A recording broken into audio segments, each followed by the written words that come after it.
말씀을 한 절 먼저 읽고 강의를 시작을 할게요. 먼저 교재 첫머리에 있는 히브리서 4장 12절부터 13절까지 말씀인데 같이 한 목소리로 받들어 읽겠습니다. 하나님의 말씀은 살아있고 활력이 있어 좌우의 날선 어떤 검보다도 예리하여 혼과 영과 및 관절과 골수를 찔러 쪼개기까지 하며 또 마음의 생각과 뜻을 판단하나니 지으신 것이 하나도 그 앞에 나타나지 않음이 없고 우리의 결산을 받으실 이의 눈앞에 만물이 벌거벗은 것 같이 드러나느니라. 아멘. 다시 한번 여러분들과 함께 이 영성일기를 쓰며 주님과 동행하는 일을 하게 된 것에 대해서 하나님께 감사드리고 또 여러분 반갑습니다. 저는 예수 동행운동 파트너스 교회로 판교 소망교회를 섬기고 있는 김창준 목사입니다. 사실 저도 2년 전만 하더라도 영성일기가 뭔지도 잘 몰랐었고 또 예수님과 동행 어떻게 해야 되는 건지 왜 해야 되는 건지에 대해서 이제 분명한 이해를 갖고 있지 못했습니다. 저는 교회를 이제 개척하고 또 이제 건축도 하게 돼서 이제 사역을 해 오던 중에 한 3년 전쯤부터 그런 갈등과 고민이 좀 있었던 것 같아요. 사역은 하는데 주님과 함께 하고 있는 것 같지 않다 하는 고민을 하게 됐습니다. 예수님이 부활하셔서 살아계시다는 사실, 우리가 성경을 통해서 예수님 어디 계신가 하면 당연히 예수님 내 안에 계시지, 예수님의 몸은 승천하셨지만 성령으로 나와 함께 계시지 하는 사실을 알기도 하고 또 가르치기도 하지만 진짜 그 예수님이 나와 함께 계시는가, 또 함께 계시는 예수님 살아서 그럼 나와 함께 계시는 증거는 뭔가 하는 이 질문 앞에 긴 시간 고민을 하는 시간이 있었어요. 그러던 중에 사실은 생각지 않게 이 세미나가 있는 걸 알게 되었고 거의 마감 날쯤 돼가지고 이제 세미나 신청을 해서 안성에서 하는 이제 2박 3일 세미나에 제 아내와 함께 가게 되었습니다. 사실 이 세미나에 참석할 때의 제 상태는 이제 그렇게 싹 좋은 상태는 아니었어요. 이제 영적으로도 그랬지만 육체적으로 그 직전에 제가 그 단기 선교를 다녀오는 일이 있어서 이제 극도로 피곤하고 지친 상태였기 때문에 이제 세미나 강의를 잘 감당할 수 있을까 하는 이제 마음을 가지고 세미나에 참여를 하게 되었는데 이제 거기서 2박 3일을 보내는 동안에 제가 그동안에 목말라 하고 이제 찾던 일들에 이제 답을 찾아 나가기 시작을 했습니다. 주님이 살아계신 것이 분명하고 그 살아계신 주님이 나와 함께 계시다면 이제 이걸 내가 알고 또 누리기 위해서 어떻게 해야 되는가에 대해서 이 일기를 통해서 이제 확실하게 이제 그 일을 해나갈 수 있게 된 것이죠.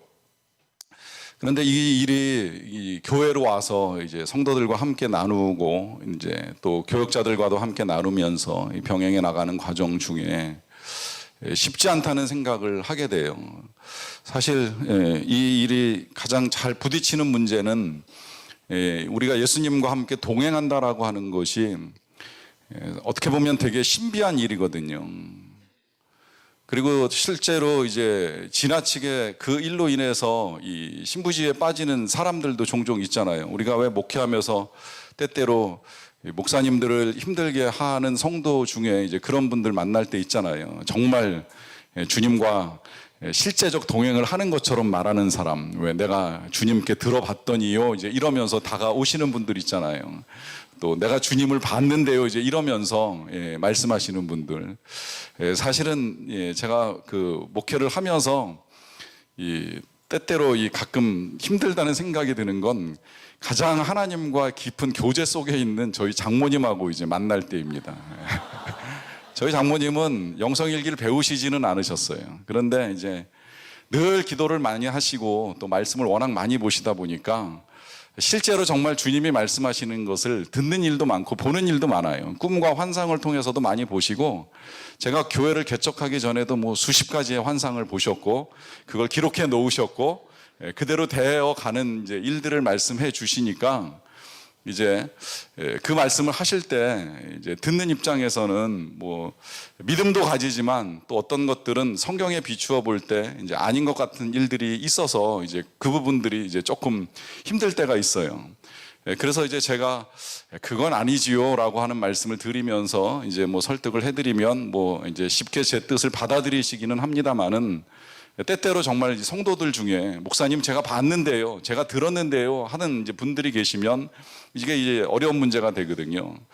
사실 한국 교회가 초창기에 이제 그런 사람들에 의해서 교회가 혼란과 어려움에 빠지다 보니까 이제 목사님들이 강조하셨던 것이 신앙은 말씀이다.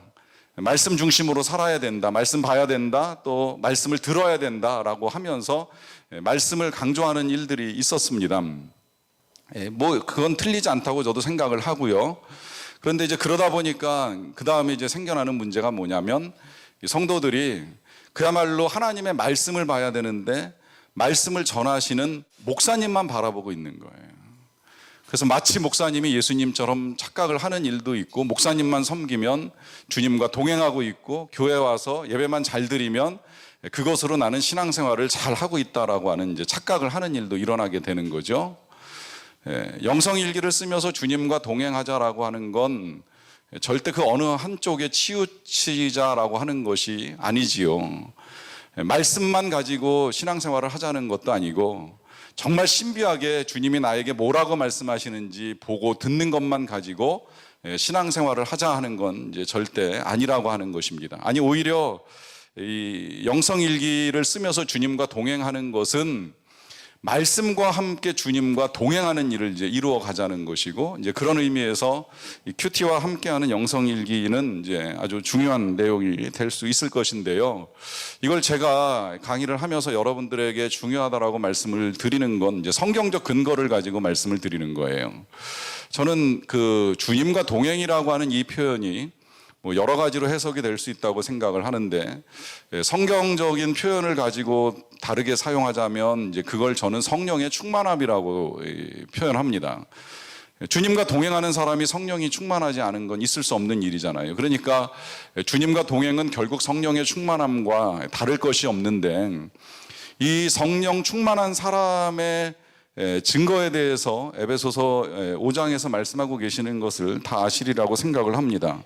에베소서 5장 18절을 보시게 되면, 술 취하지 말라, 이는 방탕한 것이니 오직 성령으로 충만함을 받으라 라고 하는 이 말씀을 하시면서, 이 말씀 뒤에 이어지는 내용을 보면, 시와 찬송과 신령한 노래들로 서로 화답하며 너희 마음으로 주께 노래하며 찬송하며 범사의 우리 주 예수 그리스도의 이름으로 항상 아버지 하나님께 감사하며 그리스도를 경외함으로 피차 복종하라 그래요. 그러니까 성령 충만한 사람의 증거가 여기 열거된 대로 노래하는 거, 찬송하는 거, 감사하는 거, 거기 더하여서 피차 복종하는 거, 그리고 이 복종은 부부 사이에 아름다운 섬김까지 가는 것이라고 하는 것을 뭐 대부분은 다 아시리라고 생각을 합니다.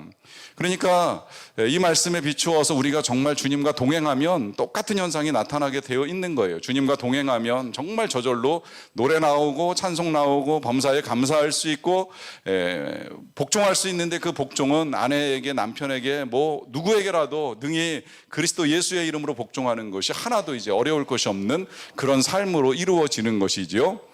자, 그러면 이제 문제는 이 성령 충만이 무엇이냐, 또 그 성령 충만을 우리가 어떻게 이루어 갈 것이냐라고 했을 때에 저는 그 답을 역시 성경에서 찾습니다. 이 에베소서는 여기 뭐 신학생들이나 목회자분들 다 아시겠지만 골로새서하고 많은 부분이 비슷하잖아요.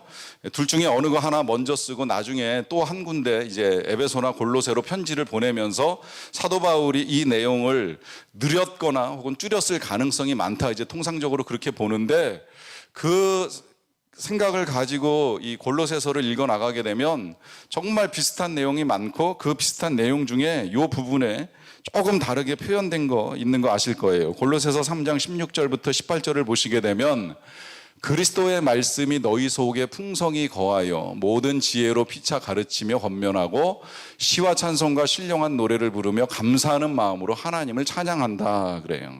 자, 그 뒤에 있는 내용도 사실 뭐 거의 에베소서 읽었던 거와 다르지 않기 때문에 읽지는 않습니다만, 똑같이 성령 충만한 삶의 모습 말하고 있잖아요. 노래하고 찬양하고 감사하고 권면하고 그리고 복종하는 거 다 담겨 있습니다. 그런데 한 가지가 다르죠. 에베소서에서는 성령의 충만을 받으라 이렇게 부탁을 했는데 여기서는 바뀌었죠. 뭐가 바뀌었어요? 그리스도의 말씀이 너희 속에 풍성히 거하여야 된다라고 하는 것을 말씀합니다. 그러니까 성령의 충만함이라고 하는 거, 예수님과 동행한다라고 하는 건 다른 것이 아니라 하나님의 말씀이 우리 안에 거해야 된다는 거예요. 그리고 하나님의 말씀이 거할 때에 나오는 노래가 진짜 찬양이 되는 것이고, 하나님의 말씀이 우리 안에 거할 때에 나오는 권면이 진짜 권면이 되는 거죠. 이 말씀 없는 사람이 권면하면 왜 교회에서 무슨 구역이나 소그룹 모임할 때 그 권면이 애는 이렇게 키워야 돼 라고 하면서 세상 방식 가지고 권면하는 일이 있고, 지금 한참 부동산 오를 때니까 투자해야 돼 라고 하면서 하는 권면, 말씀 없이 하는 권면이 이제 그런 식으로 나타난다는 거예요. 그리스도의 말씀이 우리 안에 충만히 거하게 되면 이제 그런 권면들은 있을 수가 없는 권면이 되는 거죠. 그러니까 우리가 예수님과 동행을 한다라고 하는 것은 말씀과 함께 이제 가는 것임에 틀림이 없는데요. 그 이유는 오늘 읽었던 이제 말씀에서도 분명하게 나타납니다. 그 함께 읽었던 히브리서 4장 12절 말씀부터 우리가 보시면 이 말씀 그대로 우리가 말씀과 함께 가야 되는 이유는 말씀이 살아있고 운동력이 있기 때문입니다. 사실은 이건 표현 그대로 바꿔도 크게 다를 것이 없는 게, 예수님은 살아계시고 그 예수님의 활력이 우리의 마음, 심령과 골수를 찔러 쪼개기까지 하면서 우리의 삶을 능히 바꿀 수 있는 능력으로 나타나기 때문입니다. 이제 그래서 말씀과 함께 주님과 동행하는 일을 하게 되는데요. 저는 사실 개인적으로 이제 큐티를 시작한 건 좀 오래됐어요. 이제 고등학교 1학년 여름방학 지나면서부터 큐티를 시작을 했으니까 비교적 이제 오래 한 편에 속합니다. 물론 중간에 제가 이제 큐티를 하지 못한 적도 있고 쉰 적도 있는데, 고등학교 1학년 여름방학 끝날 때에 이제 훈련을 받게 되면서 큐티를 시작을 해서 큐티하는 거를 오래 했어요. 그리고 지금까지도 큐티하는 건 되게 중요하게 생각을 합니다. 저는 뒤늦게 알았는데, 이제 뒤늦게 알고 나서 우리 교인들에게 큐티를 강조하게 될 때에 자주 하는 말이 있어요. 애들 논술학원 보내려고 애쓰지 말고 큐티 시켜라. 큐티 하면 다 해결된다. 그냥 성경 말씀 한 달락 놓고 이거 읽고 생각하고 질문하고 글쓰기 하다 보면 굳이 어디 따로 학원 가서 가액 공부하면서 비싼 돈 내고 학원 다니지 않아도 얼마든지 글쓰기 훈련할 수 있다라고 하는 거 이제 강조하는 일이 있습니다. 제가 최근에 알게 된 걸로는 이게 거기에만 유익이 있는 것이 아니라 또 이 큐티하는 걸 이제 나누는 훈련 하게 되면 보니까 그거 가지고 면접 훈련도 다 한다 그러더라고요. 이제 발표하면서 인터뷰 훈련 다 끝나니까 그런 친구들이 실제 실례를 가지고 제가 들은 건데, 회사 가서 인터뷰할 때 말하는 거 하나 두려워하지 않는다는 거예요. 불편해하지 않는다는 거예요. 저는 혼자 큐티하면서 그럴 시간은 없어서 그런지 아직도 이렇게 말하고 이제 나누는 게 그렇게 썩 잘 되지는 않는데, 우리가 우리 아이들을 큐티를 가르치고 또 큐티뿐만이 아니라 큐티 나눔까지 가르치면 이제 그런 유익이 있다는 건 이제 틀림없는 것 같아요. 그렇게 이제 저는 고등학교 1학년 때부터 실제로 하면서 도움 많이 받았어요. 나중에 신대원을 갈 때도 논술 공부 따로 하지 않았는데 그것 자체도 도움이 많이 됐고요. 처음에 이제 이 큐티를 할 때는 개인적으로 큐티하는 게 너무 좋아가지고 큐티를 하긴 해야 되겠는데, 저희는 삼형제가 한 방을 쓰면서 이제 아침에 일어나면 큐티할 수 있는 환경이 아니어가지고 큐티를 하기 위해서 어디서 할까 이제 고민하다가 그냥 이제 화장실에 들어가서 변기에 앉아가지고 성경책하고 노트한 것만 놓고 이제 묵상하고 큐티를 하는 일도 해보기는 했었는데, 이것도 이제 고3 때 돼서는 이제 잘 안 되잖아요. 괜히 바쁘다는 핑계로 공부해야 되고 하다 보니까 이게 되게 어려운 시간에 부딪혔던 적도 있었는데, 그 어려운 시간에 이제 감사하게도 저보다 먼저 신학 공부를 하신 이 형님 목사님이 말씀을 이렇게 이제 한 구절씩 써서 담아놓은, 직접 써가지고 이제 담아놓은 그 카드를 한 60개 정도 이렇게 묶어가지고 저한테 주면서 바쁘면 하루에 한 절씩 이거라도 이제 보면서 공부하라 해가지고 이제 제가 그걸 받아가지고 아침에 학교 가면 이제 그거 한 절 읽고 묵상하고 또 시간 될 때 뭐 짧은 구절 같으면 이제 암송도 하고 이제 이러면서 그것을 이제 하고 나서 하루 공부를 시작하는 일도 이제 해보는 일이 있었습니다. 이 말씀을 제가 드리는 이유는 이제 지금 생각해 보면 이제 그게 저를 붙들어 주었었던 것 같아요. 이제 고등학교 때 처음에 저희 부모님이 교회를 안 다니셨기 때문에 핍박이 있었고 또 그런 과정 중에 제가 신앙을 지키는 거나 아니면 이제 고3 수험생활 하면서 신앙을 지키고 마지막 저희 때는 이제 학력고사 보는데 그 학력고사 보기 직전까지 계속해서 교회 출석하거나 이제 봉사하는 일에 크게 어려움을 느끼지 않았던 이유는 말씀이 계속 저를 붙들어 준 겁니다. 실은 말씀을 통해 이제 주님이 저를 붙들어 주신 거죠. 이제 그래서 이 일이 너무나 중요하다라고 하는 사실을 분명히 알고 있는데 이제 문제는 대학을 가면서부터 이제 조금 제가 딴 길로 가는 일은 좀 있었습니다만은 다시 신학 공부하기로 결정을 하고 이제 주님의 부르심에 따라 일을 하기 시작을 했을 때 큐티를 다시 하게 되니까 정말 되게 잘하고 싶었어요. 제가 그 시절 아까 장황하게 이제 제가 고등학교 때 큐티한 경험을 말씀드린 이유는 다른 데 있는 것이 아니라 다시 큐티를 시작하니까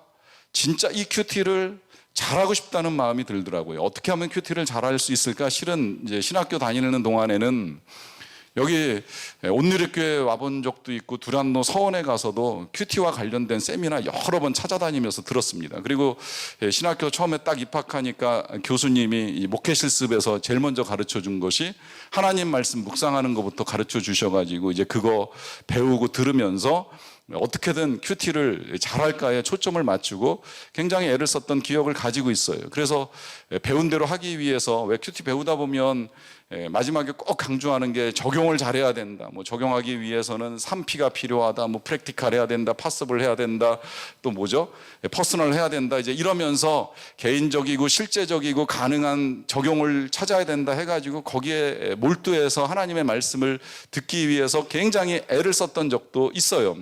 사실은 제가 교회를 개척할 때도 원래 개척의 뜻을 가지고 개척을 한 것이 아니라 결국에는 묵상하다가 하나님의 부르심을 받고 개척을 하게 됐습니다. 저는 제가 개척을 하기 직전까지 성경에 이런 말씀 있는 거 솔직히 몰랐었어요. 그 산지라도 네가 개척하라. 그 땅 끝까지 내 것이 될 것이니 네가 개척하라라고 하는 말씀이 여호수아 17장에 들어있다는 걸 그때 알게 된 거예요. 그리고 이제 그 말씀에 따라서 교회를 해야 되겠다라고 하는 생각을 하게 되었는데 이 큐티를 위해서 열심히 어떻게 하면 잘할 수 있을까라고 하는 고민을 굉장히 많이 했던 기억을 가지고 있는데요.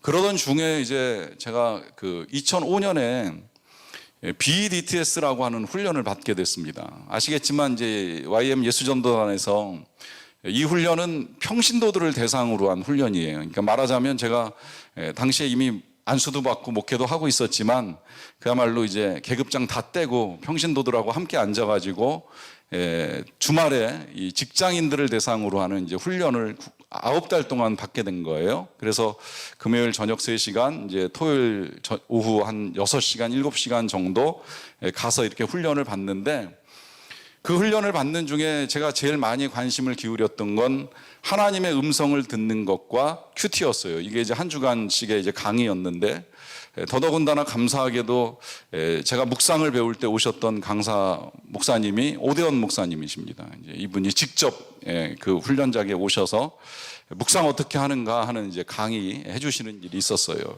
그 강의를 듣기 전주에 일단 이제 이 앞선 선행 강의로 하나님의 음성을 듣는 삶에 대해서 들을 때에 한 분이 그런 말씀 해주시더라고요. 우리 다음 주에 오대원 목사님 오시는 건 너무 감사한 일이다. 이분이 이 연세에 오시기도 쉽지 않은데 오신 것도 감사하지만 오셔서 이 묵상에 대해서 강의해 주신 건 너무 귀하다. 이제 이런 말씀 하시더라고요. 그 이유를 그분이 말씀하실 때는 그랬어요. 본인은 이제 원래 이 BDTS를 하고 싶었는데 이제 작년에 마감이 돼가지고 강의는 못 듣고 다만 오대원 목사님이 오셔서 이 강의 해주시는데 그 강의를 듣기 위해서 혼자 와가지고 이제 청강생으로 몰래 끼어서 이렇게 이제 강의를 듣는 일을 했었는데 이제 너무 좋았다고 하신 말씀하시면서 이제 오늘 이번에 또 다시 듣게 되는 거 너무 감사하다 이제 이런 말씀 하시게 된 거예요. 그래서 저도 기대를 가지고 이제 오대원 목사님 오셔서 강의해 주시는 것을 이렇게 이제 듣게 되는 일이 있었죠. 워낙에 어떻게 하면 큐티를 더 잘할 수 있을까라고 하는 마음이 컸기 때문에 이제 저도 기대하는 마음을 가지고 목사님 강의를 들었습니다. 근데 사실은 듣다가 조금 의문이 생겼어요. 왜 큐티를 잘할 수 있는 방법에 대해서는 말씀해 주시지 않는 것일까라고 하는 의문이 생겨난 겁니다.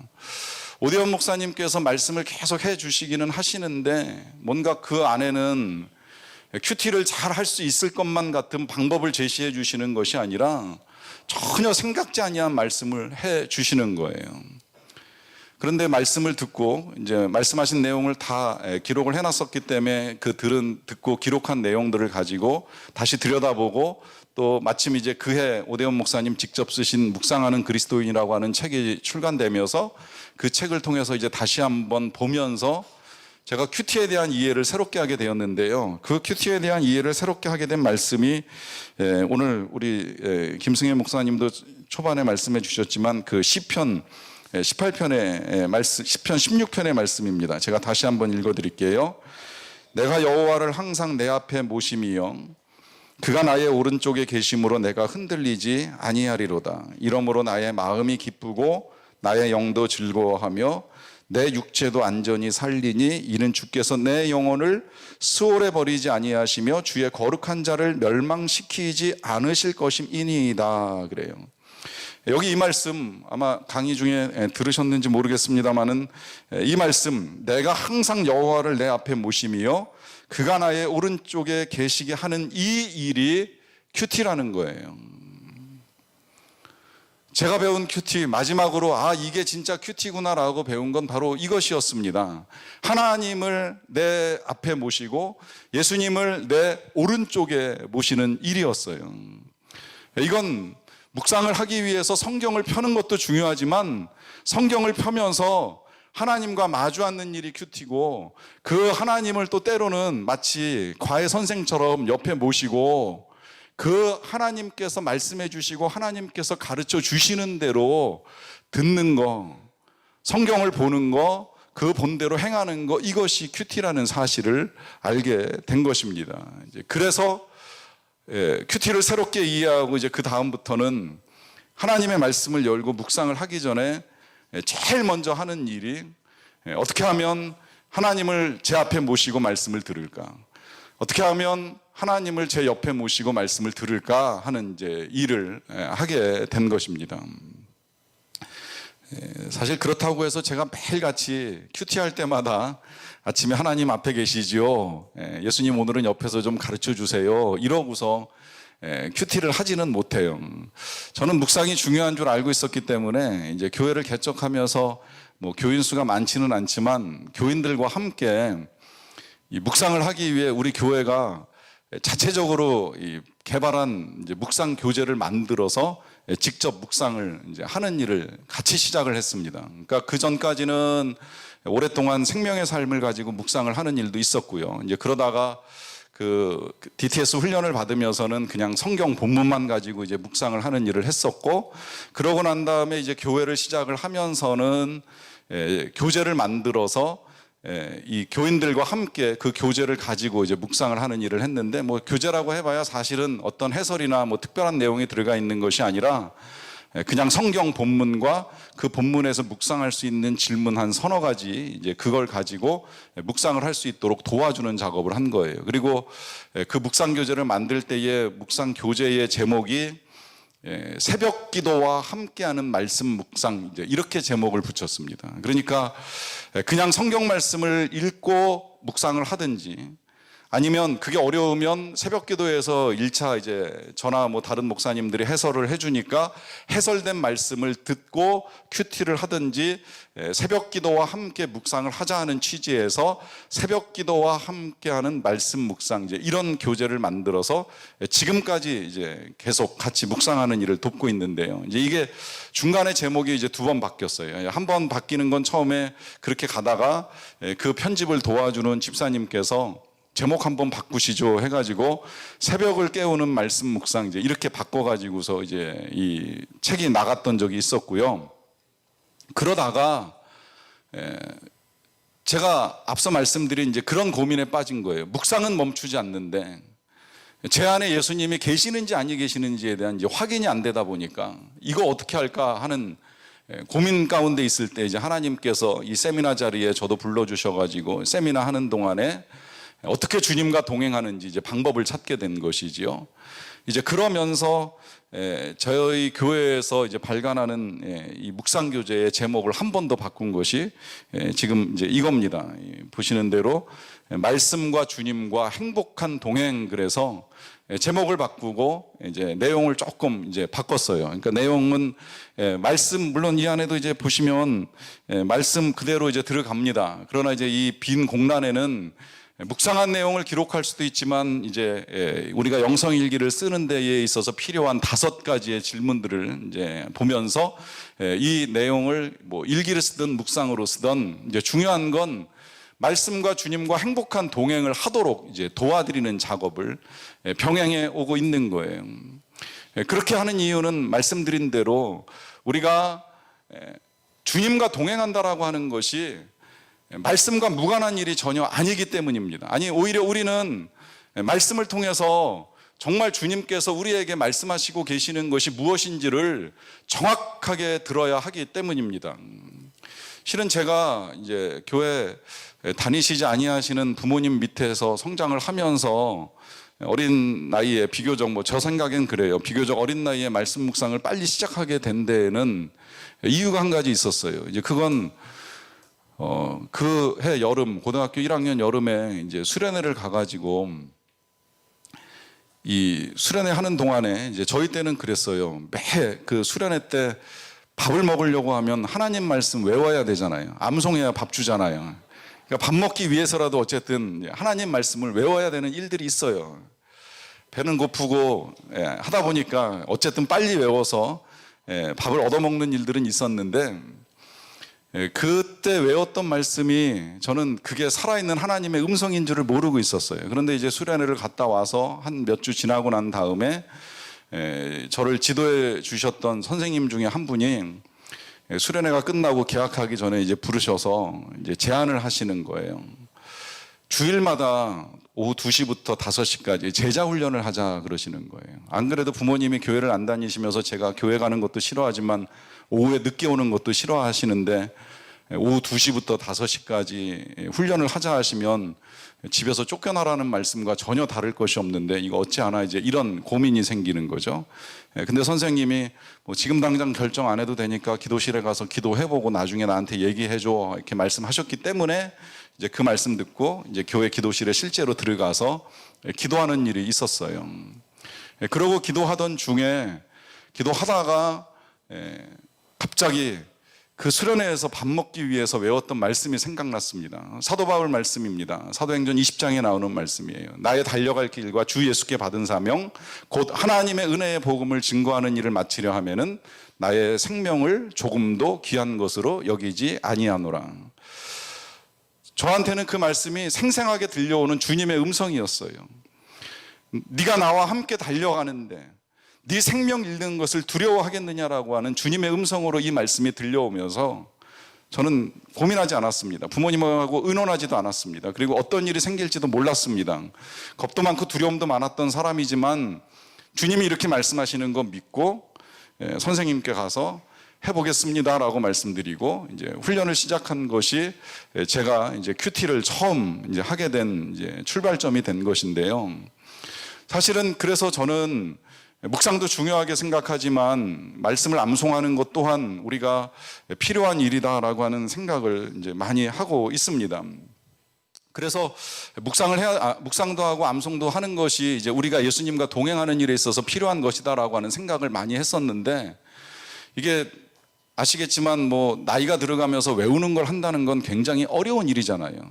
이게 어렸을 때나 정말 외우고 그 외운 말씀이 우리 머릿속에 남아 있어가지고 그 말씀을 주님의 음성으로 우리가 받아들이고 생활하는 게 크게 어렵지 않은데, 솔직히 지금 하나님의 말씀을 이제 암송한다 그러면 암송하는 것도 어렵고, 암송한 거 돌아서면 잊어버리고 하루 지나면 잊어버리기 때문에 아무 의미가 없어요. 뭐 신대원 들어가기 전에 구약 79절, 신약 79절, 149절 외워가지고 들어갔지만 그 중에 남아있는 건 고등학교 때 외웠던 말씀들이 남아있는 거지, 입학하기 위해서 봤던 말씀들은 거의 안 남아있더라고요. 제가 요새 우리 가족들하고 같이 이제 신대원 암송구절, 신대원 갈지 모르는 딸이 있어가지고 이 암송구절을 같이 암송하는 일을 해봤는데, 보면서 그런 생각 들어요. 이걸 내가 그때 외웠었나 하는, 이런 구절도 암송 구절에 들어가 있나, 이제 이런 생각이 드는 말씀들도 지금 있더라고요, 보니까. 그런데 제가 작년 봄부터 실은 이제 성경을 하루에 한 구절씩 암송하는 일을 꾸준히 해왔습니다. 물론 그때부터 지금까지 외웠던 말씀도 남아있는 거 별로 없어요. 그런데 암송하는 게 너무 좋다 보니까 이제 올해는 저희 교회 교역자들하고도 같이 한번 해볼래? 그래가지고 이제 에베소서를 1장부터 3장까지 이제 암송해 오는 일을 해 왔었어요.